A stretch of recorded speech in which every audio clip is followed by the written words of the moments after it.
Launch lane cohort done. The panel was amazing. Who all that were still here. We've had such an exciting day. We started with Dr. Stanford.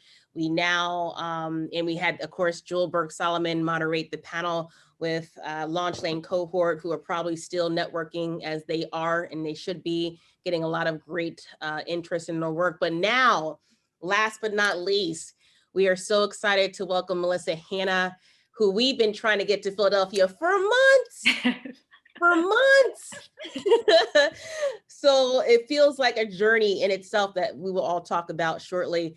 But again, my name is Brigitte Daniel. I am Brigitte Daniel Corbin. I'm the actual Mogulette founder, as well as the executive vice president of Wilco Electronic Systems. And welcome everyone who is just joining us tonight to the Women in Tech Soiree and the Launch Lane Showcase, hosted at Venture Café Philadelphia in partnership with the University City Science Center. And thank you for joining us. It is late. We've been Zooming for a year almost. It seems like 2 years, but we've been Zooming for a long time. And this is a long day, and we're almost at the end of a long year. So the fact that you all are here witnessing just this great content we're about to engage in we're just very grateful, and we're very thankful for you all to come with us and be with this journey as we end and really catapult kind of for the new year to come.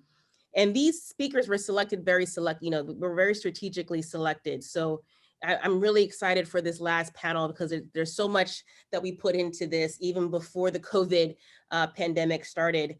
And before I introduce my friend, as well as State Representative Morgan Cephas, who is one of my sheroes of the year, I just want to do a little bit of housekeeping before we get started.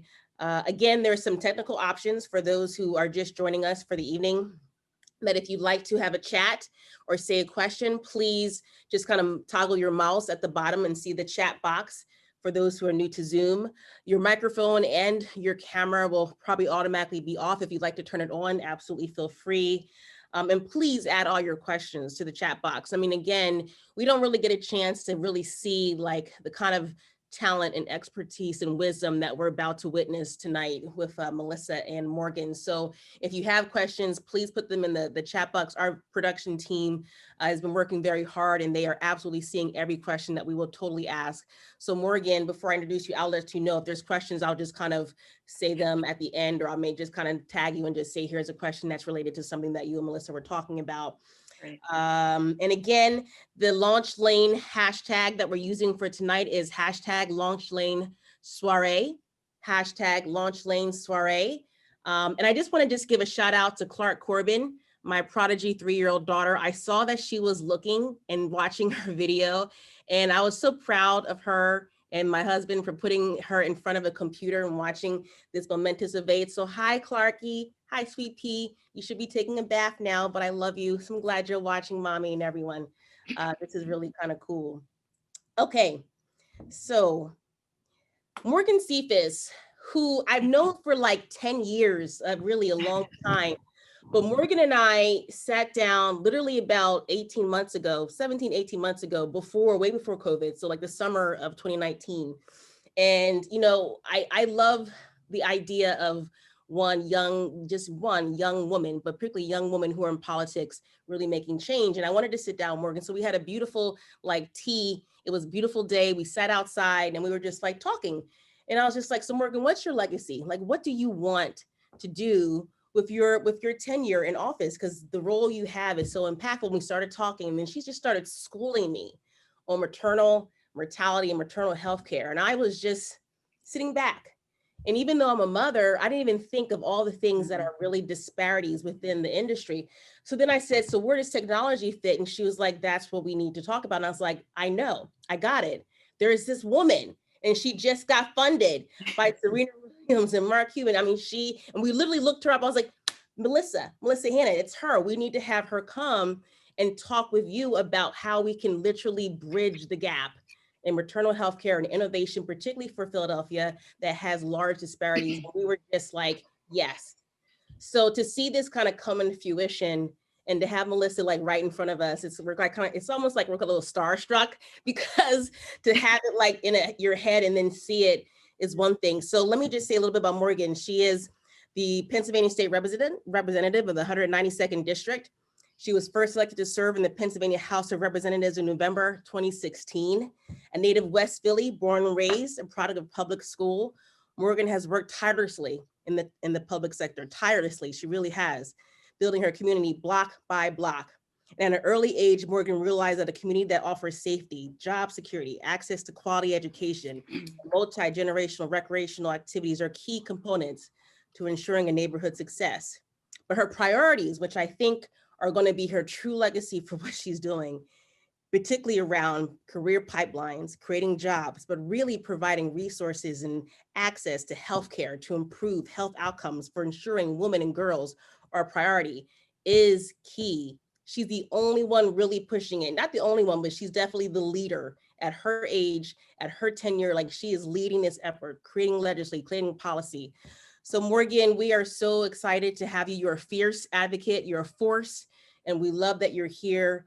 And I will now just keep it on, and I'll turn it over to you to introduce our honored keynote, our last keynote speaker, Melissa Hanna. Thank you so much. You can hear me and everything. Okay, great. This new, technological world is just, I am a part of the millennial generation, but as I move through this technology space, I realize, I'm not as young as I think I am. But, thank you so much, Brigitte. We have, worked tirelessly over the years in the city of Philadelphia, just doing great work. I've watched you grow, your business grow. You've watched me grow. And I feel like when we had that sit down conversation, as elected officials, we're just like all over the place. There's so many issues that we're dealing with. You really, just really sparked a fire under me when it comes to the issue of maternal mortality and just the interconnection between innovation and technology. I had, just wasn't really thinking in that type of strategic way. And, you really brought that to the forefront. So I will just forever be grateful for you for doing that. And also just connecting me with, someone like Melissa that has been, just leading and spearheading innovation and technology as it relates to maternal health for, a very long time, which I'm so excited about. As elected officials, when we come into different policy arenas and different policy spaces, some of us tend to act like experts, but I am so happy to say I am not an expert in this space. And I look forward to having these type of conversations with experts, with strategic thinkers, to really help them move the needle on, some of our society's most challenging issues. And, that just leads me to interviewing and introducing this dynamic woman, Melissa Hanna. She is not only a JD, but an MBA. She's the co-founder and CEO of Mahmee, a comprehensive prenatal and postpartum care coordination platform that increases positive health outcomes for moms and babies, and backed, yes, by Serena Williams and Mark Cuban. I can't wait to ask those questions. By using its proprietary HIPAA secure technology, Mahmee's staff of certified and trained maternity support professionals are able to deliver proactive, ongoing education and guidance to new families everywhere at a fraction of the cost. An activist entrepreneur, which I love, Melissa received her master's of business administration. She's received her Juris Doctorate, which I mentioned earlier on, where she now teaches. She's an adjunct professor in corporate and technology law. She has also worked in operations and strategy at startups and healthcare, education, digital media, and consumer goods. Literally, she is doing it all. I don't know how she does it in a 24-hour day. But prior to launching Mahmee, Melissa served as assistant director of the Eugene Lang Entrepreneurship Center at Columbia Business School. Melissa's approach, and this is my most favorite part of her bio, her approach to her work has always been to forge cross-industry collaborations and partnerships to solve big challenges, and she believes that equitable access to healthcare for women and children is a challenge we can all solve by working creatively together. Love, love, love that idea. As elected officials, we are forced to see the world half full, and this lady sees the world half full. So I appreciate that. How are you doing, Melissa? Hi there. Hi.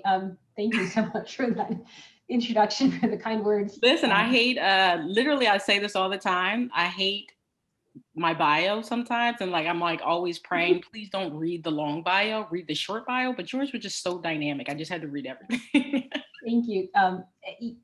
All of those pieces of the backstory on my education and the work I did before Mahmee, I believe that those were all the pieces that led me to where I am today, and being able to be just one of the many people that's tackling this issue with an organization that's just trying to make a difference, because these are such multifaceted and complex issues, as we're going to talk about. And I know you know this very well, that no one can do it alone, and no one can do it from one singular perspective either.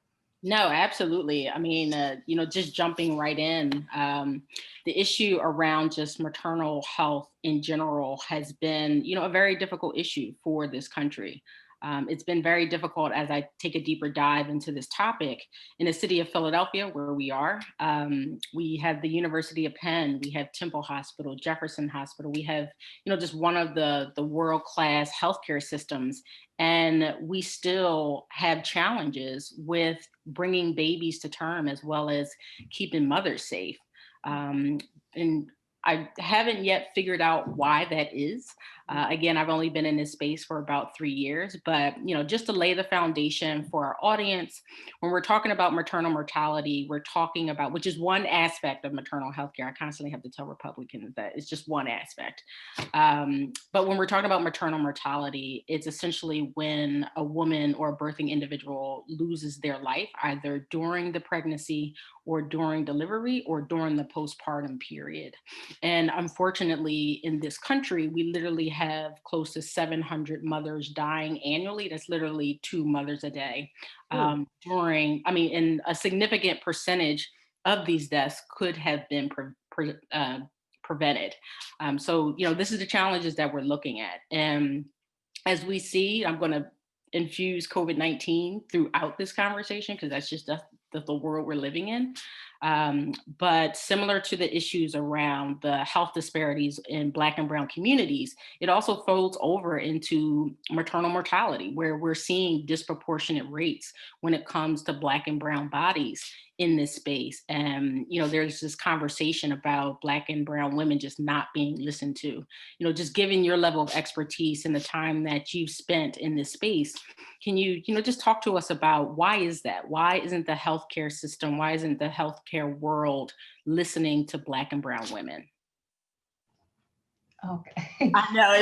You want to start in right with the heavy right away. Okay, let's do it. The healthcare world has never listened to Black and Brown women. Yeah. That's it. We've always been at the bottom, and our needs have not been met. They haven't been acknowledged. And the work that's being done around maternal health care today, and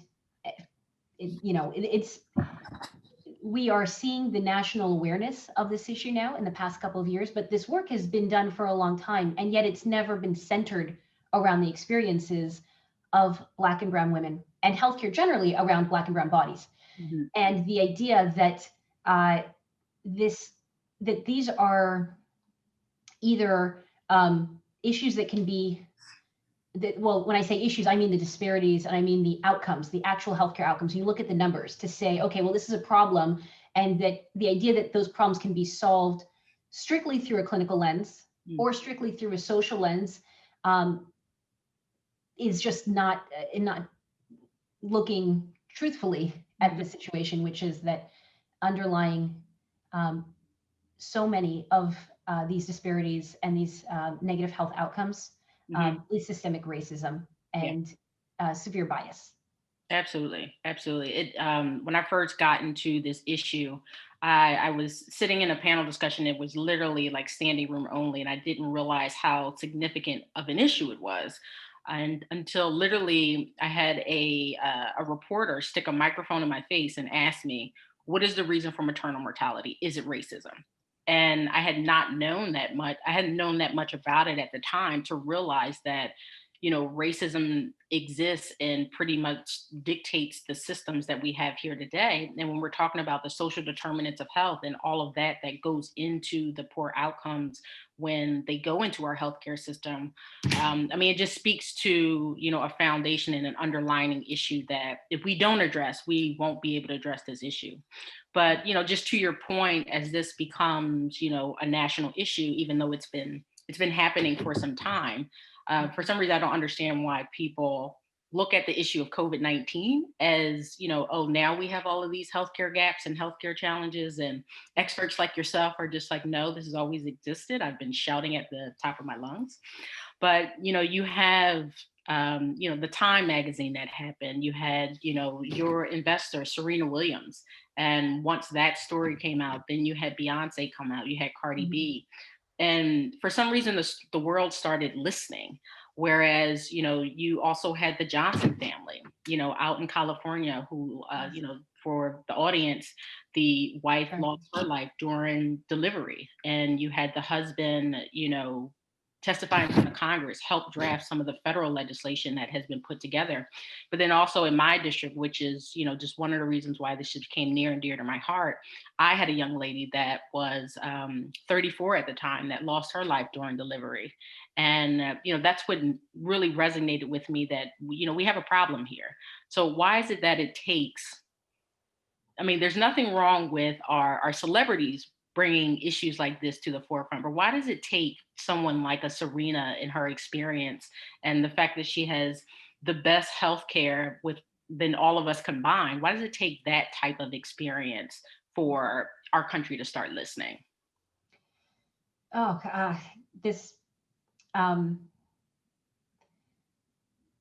There are a lot of layers to the way that healthcare is provided in this country today, broadly across all different categories and just fields of care that have pushed what we claim to champion. We say that we want patient-centric experiences. We want active listening to patients' needs, has pushed that further and further from the actual center of the work that is being done in healthcare.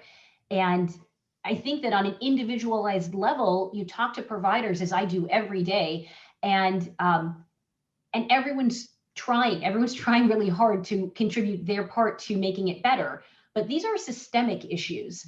And so in thinking about, well, why does it take Serena Williams coming forward with her story? Why does it take Beyonce coming forward for people to say, wait, if it can happen to them, it can happen to anyone, when it's been that way? Yeah. Maternal mortality has risen for 3 decades in this country. Absolutely. If you work in the field, you're in the know. You know that it's been a problem. So then, well, if the industry knows, if the people who are providing care are aware that the challenges are there, even if they're not fully aware of their own biases and how that may be affecting their direct delivery of care, but are generally aware that this is a problem, which, by the way, I don't meet very many people in this industry who say, oh, this is not an issue. So there is an awareness. So why does that not lead to change? I think that that's a general policy question, right? When you're looking at, well, how do we create change if we have awareness? Why was that not enough? My background is in policy, and then studying law. That's always been this looming question for me. Well, what's the connection? Yeah. So what's happened now with COVID-19 is we've seen it. There's almost this feeling of encroaching. It's coming closer and closer to our communities, to our families, to our children in different pockets around the country, which certainly accelerates the need to act versus just the awareness that the problem exists. Absolutely. That is what's also happening with maternal mortality. What doesn't always get shared is the corollary, the couplet to the 700 women who die every year due to complications related to childbirth or the postpartum period, is that over 50,000 women had a near miss. Yeah. You may not know someone who died due to complications due to childbirth. You probably know someone, you may not even know you know them because I haven't told you their story, of someone who has had an experience that was frightening, was life-changing, was traumatic, and changed the course of how they saw themselves in the healthcare world, whether or not they were heard in that moment of having that traumatic experience, where when you say to your provider, something doesn't feel right, as Serena Williams did, something doesn't feel right, whether or not you are heard and answered in that moment changes how you understand yourself to be a priority or not a priority in the system. And I think that we've been seeing this for quite some time, and it's become undeniable now that Black women, we've heard now that we've not been treated as a priority. So that is a lot of the work that Mahmee is doing, is this elevation of voice. Absolutely. And raising, I mean, literally we call it flagging an escalation. If we see something, we say something. We bring that up to the provider's attention. We use our power both as a combination, as a team that is advanced care professionals, nurses, nurse practitioners, midwives, other allied health professionals specializing in different parts of maternity care. We use a combination approach of women of color who have these experiences of their own, have lived experience being someone who's not been heard in healthcare, combined with white allies, with women who have had that privilege to be able to flag up to the doctor and say, hey, I need help with this, and to really think about how that can be used at scale to say, can Mahmee be a platform to raise, the attention on these issues? I literally have just so many questions from just all. I know that was a lot. I'm sorry. Good. But just two things that before I go into the next question, I just really wanted to highlight is one of the most frustrating things for me when I got into this space was people asking me, well, why is it that Black mothers are dying? Is it because of their lack of income? Is it because of their lack of education? Is it because of where they live, or their connection to the criminal justice system? And I realized at a point literally where I had to approach my mayor, like, you can't blame the victim of what's happening with the healthcare system when there's been historical data shown that the system has issues of racism and sexism and all those things. So just the idea of when you first have this conversation with someone and they immediately just go to, well, what is it that she's doing wrong that is impacting her while giving birth? So I think that's the first thing. I think the second thing, I'm so glad you brought up the issue of maternal morbidity. When I talk about this issue, a lot of mothers and a lot of birthing individuals, they don't even realize that they are a part of these data sets that, no, that is not a normal pregnancy that you had. No, you should not be on your third or fourth cesarean, or, no, you should have not had that experience. So I just, commend you for bringing that up, because that's also something that we don't necessarily talk about. But, one of the things I like to say is that with every crisis, there's an opportunity to shift our thinking, to re-strategize, to re-envision a pathway forward. And I do think, not that anything great is coming out of COVID, but I think what COVID-19 is doing, it is putting the failures of our healthcare system, especially around maternal health, in everyone's face. And it's forcing us to expedite, programs and problem solvers like yourself. So that leads me to my next question. You got to tell me about this app. My favorite saying is, like, there's an app for that. There's an app for everything, but there's an app that you're going to help us solve maternal mortality. So tell us about the Mahmee app.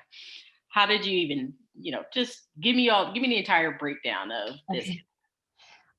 For the founders that are with us with this conversation, for the many tech professionals that are part of this community, I'll give a mix of just like the business building side of it, and then the impact and the mission side of this. And I'll say first that it's great to have the spotlight being shown here, that we're doing this work. We're not doing it alone. We never were doing it alone, and we know that partnership is the way to create change in this industry, and I would say across healthcare. I think that we are COVID-19 is accelerating awareness, and it's accelerating action across the healthcare industry. We are seeing the gaps in our care model in the United States, in a really big and tragic way. The work that we're doing with Mahmee has been, I mean, well before COVID-19, was to close those gaps. You can't do that alone. I don't ever promote, and I never have thought that technology is going to solve healthcare's issues or save the healthcare industry. I think that we've seen now that that's not going to be the case. It's people working together, and technology makes it possible for more people to work together in different ways. So Mahmee is really like the plumbing. It's like the glue that connects together the maternity healthcare ecosystem, both patients and providers. And that's sort of a reduced view of it. If we could bucket it into the two types of stakeholders, you're either receiving care or you're giving care. But truthfully, it's much more broad than that. It's hospitals, health systems, payers, allied health professionals, community organizations, physicians, non-physician specialists, administrators. There are a lot of people that have an opportunity to and have a mandate to touch the patient in a certain way, to interact with and provide care, or be a part of the care experience somewhere along the spectrum. We talk about the spectrum from conception and through baby's first year of life. We don't use the measurements that have been used for the longest of, oh, well, you're just, you're a new mom or you're postpartum for the first 6 weeks after you have your baby. No, you were postpartum for quite a while longer than that. And if we don't measure and boxing things in the right way, we can't catch what's actually going on. We can't be there in time to treat, and we can't be there to prevent.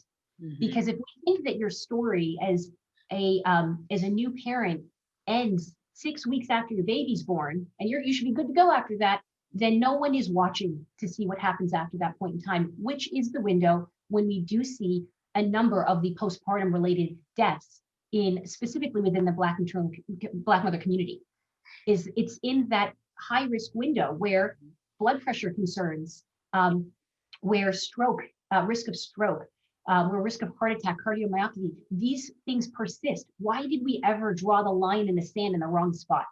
So correcting those things means stretching sort of our arms out in each direction on that continuum of care and saying, okay, if it's a bigger story now, who can we bring in?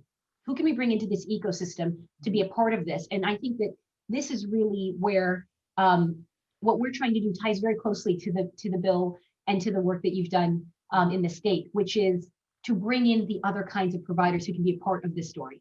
Bring in the community care professionals, bring in the doulas, bring in the midwives, childbirth educators, the folks that are providing support across the continuum, not just who's in the hospital. So backing up for a second, I didn't come to that on day one of starting this company. I had a very different perspective on all of this early on. I started Mahmee 6 years ago, and I started it with my own mom.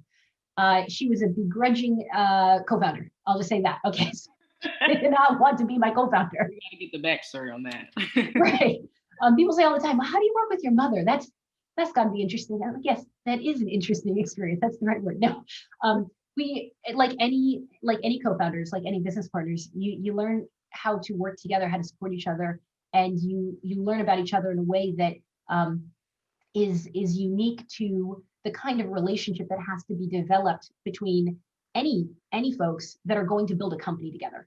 So yes, she's my mother first and foremost, and she reminds me of that all the time. Sometimes I say, are you talking to me like you're my mom right now, or you're my co-founder? No. I have to double check sometimes her advice. This is not mom advice. So I've had to learn how to work with my mother as a healthcare professional, as a business partner, and also to know that before and after everything, she's going to be my mom. So I started solving this problem around connecting maternity healthcare together from trying to solve her problem as an independent lactation consultant and obstetric nurse, certified in obstetrics, who spent most of her career in hospitals, in large health systems, in these major organizations where you have all the tools, you have all the software, you get all the telemetry and everything you could possibly need to do this work.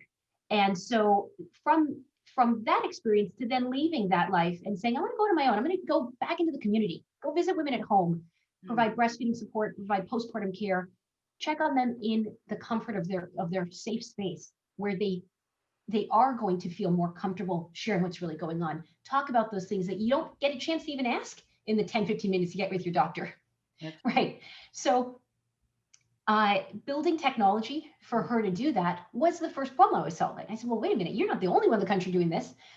So if we could make this right for you, if we could take those tools out of the healthcare enterprise, with the millions and billions of dollars get spent on, and we can bring this to the community, this could actually be the beginning of connecting up the community of maternal healthcare professionals, of which there are over 200,000 professionals across the country who do this work outside of the building, I like to say. And my mom gave me a phrase after a while. The more I spent time with her, I literally would jump in the car with her, I'd drive around, and I call them ride-alongs. So can I do a ride along today? I need to see what you're up to. I need to understand what you're doing here. And of course, we would check with the mothers, could I come in? Could I observe? And I mean, there were times I waited in the car. People said, no, I don't really want your daughter here. Okay, I'll wait in the car. And so I just sort of devoured this information to understand what it was like on the ground every day doing this work. Now, a big piece of this work was that my mom spent a lot of time reporting back to the physician providers, to the midwives, to everyone else who was sort of higher up than she was in the credential food chain there, to say, let me give you some information on what I observed today. I think you need to pay closer attention to her. You guys didn't listen last time. She said that her vagina was hurting, or she said that the baby wasn't latching well. Here's what we're doing about it now, but I need you to take better care of her when she comes back in next time. And so sharing those notes was modeling the same kind of thing that happens in the hospital. You don't have a nurse take care of you and then say, oh, I'm going home, bye, and leave. They have to do a shift change. They have to share their notes. They have to share their observations. Why wasn't that happening in the community? A big piece of it was that there was no technology to be able to connect that together. And so what I realized through this work was that elevating the voices of the patients also meant elevating the voices of the providers in the community. That was it. And my mom gave me this phrase when I started talking about this and saying, you're doing something like magical here. These women love you. The doctors love you. I thought the doctors would be annoyed you're calling them. And she said, no. She said, people like me out in the community driving around in LA, we're in LA, so she's driving all over LA County. She said, we are the eyes and the ears for the healthcare industry. We actually know what's going on. We are the first people to see the issue, and it's our responsibility to get that message to someone who can take action and provide better care, more advanced care around that to prevent the medical crisis. But if they cannot hear us, if we cannot get to them, that is going to be one of the blocks, the blockades in providing more access to quality healthcare across the country. That was the anchor point for building Mahmee. I had no clue. And I feel like you've answered like so many of my questions. Because the next question literally was going to be like, out of all of the challenges that you could have, worked to fix and put your brain trust, your life's work into, why was it that this space? And it's funny because Brigitte was telling me to, ask about her mom, get the mom story. I'm like, okay. But you brought it up, yourself, and it's just an amazing way that this just has come to fruition just by her lived experience in her career. In politics, we often say the right elected official, if you're closest, you should get to the people that are closest to the problem because they will be closest to the solution. And this is really what, your mother has represented. I was wondering, co-founder with the mom? Okay. But now I see the connection, I see the journey, and, it's just exciting to just see, this develop just out of, these basic conversations. I mean, you have the healthcare system that's been in existence forever, and we couldn't really figure this out. But I mean, amazing story. I mean, I had my younger sister literally was giving birth during COVID-19. So just, understanding the role that technology plays in, connecting this ecosystem, of which I'm going to, steal in my talking points because I love the idea of a healthcare ecosystem. But the role of technology and, its intersection with maternal health, really, has been forced due to COVID-19. And it's just amazing to just hear that backstory and just what came out of it. So, you started this company 6 years ago. Fast forward to 6 years. How do we get to Serena Williams and Mark Cuban? Like, how does that happen? For our fellow technology individuals that Zoom, how do you go from 6 years with you and your mom riding around to patients to Mark Cuban and Serena Williams as investors? Congratulations, by the way. I'll start with the advice for the founders on the line, because I love to share. I mean, it's you got to pay it forward, pass it back, because there was not a lot of playbook available for how to build a healthcare technology company. Being who I am, the way I look, and the folks that I have access to. And I already had so much privilege coming into this space. I was actually pursuing concurrently my advanced degrees in business and law. I started the startup while I was in school. A lot of people told me, you got to drop out. You got to be like Mark Zuckerberg, drop out of grad school. I said, okay, first of all, you see this? Let me get those letters after my name, because startups come and go, but graduate degrees are forever. Okay, so I knew that I had to stick with it. But I will say that the advice for founders is nurture the early relationships that you develop with programs like the folks behind LaunchLane, the folks behind Mogulette. You have to start that path early. I did not meet Serena until 4 years into building Mahmee. I guess maybe even more than 4.5. But I met the people that would introduce me to Serena Williams years earlier. Oh, wow. And that made all the difference. Building those relationships. Early angel investors were our biggest allies. They were frank. They said, we aren't healthcare executives. We don't know people in the insurance companies. We may not be able to take this company where it needs to go, but we have checks, right? We have money, and we have enthusiasm and belief in what you're doing. So on those days when things are tough, call us up. Let us gas you back up again. And one of those people was Arlen Hamilton, who has been an outspoken voice and leader in investing in underrepresented, and as she calls them, underestimated founders across the country. And so building that relationship with Arlen helped me to see what kinds of investors I wanted to have around the table. I said, well, I need like 10 more of her, but she's 1 in a million. So I got to stay close to her so I can find out who she hangs out with. And this is really how things developed.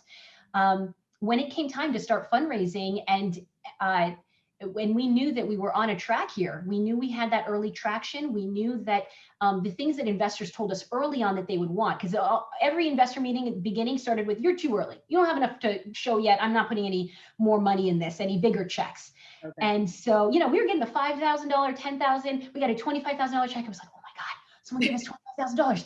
This is how did this happen? So as we started getting higher in those check amounts, I went back to Arlen and I said, I think we're ready to start looking for those bigger checks. And I remember having conversations around what that amount was going to be. Was it going to be 500,000? Was it going to be $1 million? And people like Arlen and including Arlen saying, you are selling yourself short. If you think you are going to get that kind of money and build a national healthcare company and healthcare technology company. And so that was how this $3 million seed fundraise was formed, was everyone really pitching in on this thinking of like, well, who needs to be around the table for this, and who can help us build this vision out and stay true to the cause here. And I'll tell you that I got an email from Serena's team, and this was before she had announced her venture capital fund, before there was a website. So I got an email address, and if you've ever done this before, you're not sure who that is, so you check the end of their email address. Let me look up that website. So I looked it up. It said, like nothing here, right? Parking lot. Yeah. And I said, okay, well, this is a scam. No. It's not Serena Williams. And so I deleted the email. Oh. And I don't know, it was maybe a couple weeks later, maybe it was a week or so later, I get a message from Arlen saying, hey, did Serena reach out yet? I said, don't tell me. Do not tell me that was Serena Williams' team. So she said, okay, I can understand. It's very undercovers right now. No one knows she's trying to do this venture capital fund. Let me reconnect you all. And that's how that conversation began. And it was incredibly powerful to be able to have an advocate like her around the table to be able to have those conversations and to be very real about what it is that we're building here and who is going to be most greatly impacted by this work if we do it right. Mark Cuban came along as well after as part of this and saw the potential, saw that we were starting to do work in Pittsburgh and said, you know, I have a lot of ties and investment in Pittsburgh. And I know that if you can do what you're doing in Pittsburgh, if you can do that across the country, there's something to this. This is, you know, I mean, the man looks for billion-dollar ideas. And so for us to be able to get that kind of stamp of approval on what we were doing was just added that extra jolt of like, okay, you know, this is it. We're hitting that first level of escape velocity. I say first level because every level, there's just new problems. It doesn't get easier. it just changes. Absolutely not.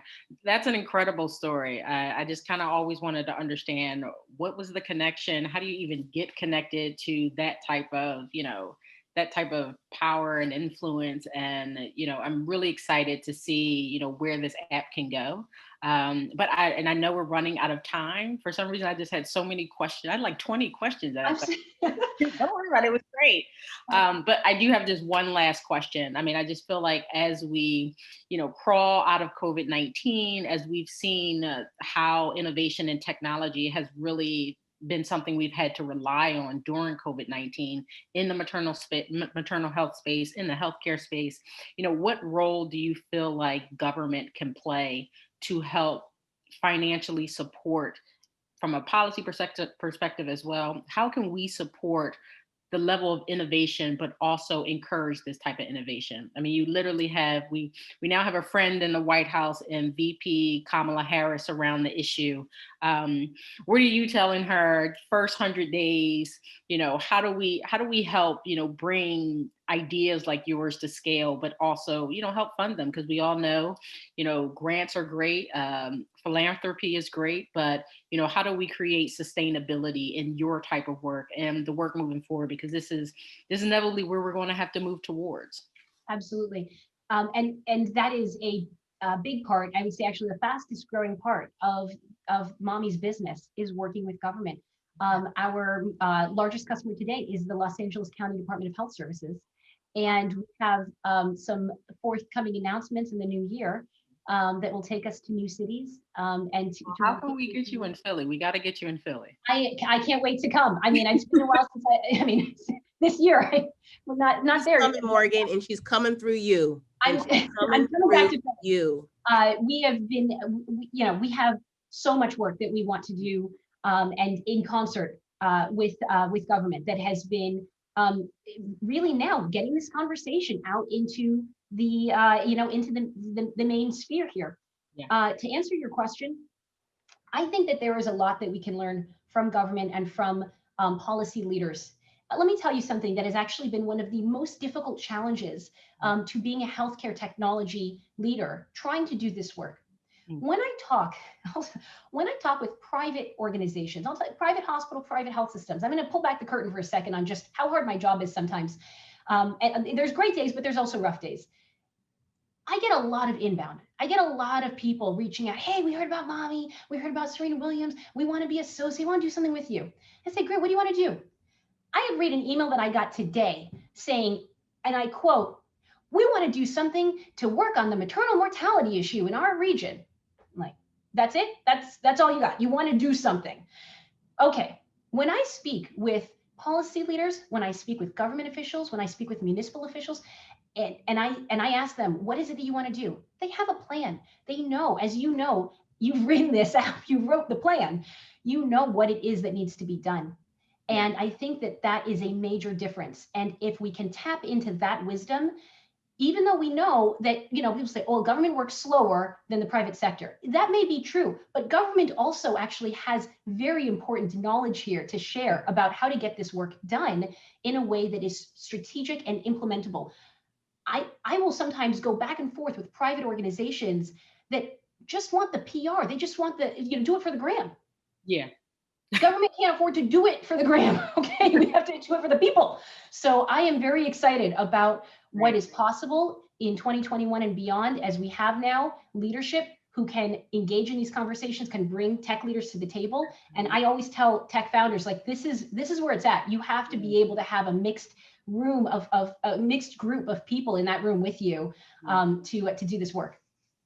No, I mean, listen, I know it's not an exciting time, but I really feel like it's an exciting time for, just the space, the energy that you're bringing with your ideas, the innovation, the technology. I really think, COVID-19 is putting the pressure on all of us to just really figure this out. And you're really just leading the way. So, we're up on our time. I just want to thank you for, giving me your, what are we, Thursday? Our days are running into each other.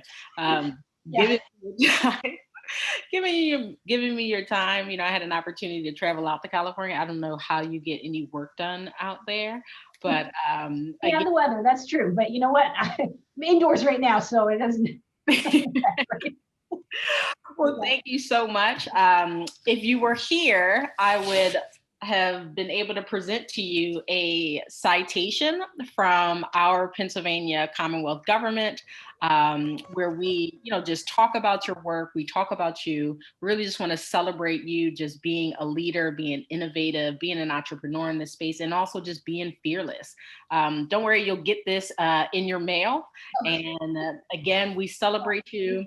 I cannot wait to get you out in Philadelphia, Brigitte. You got to get her out here. Oh, yes. Yeah, I hope to meet all of you in person. This is a great community, and the work that's being done, especially with Philly Tech, with the providers, the professionals that are doing this work. I know the healthcare tech professionals, but I know that there is a lot happening across the city. So thank you so much. I can't wait to meet all of you in person one day.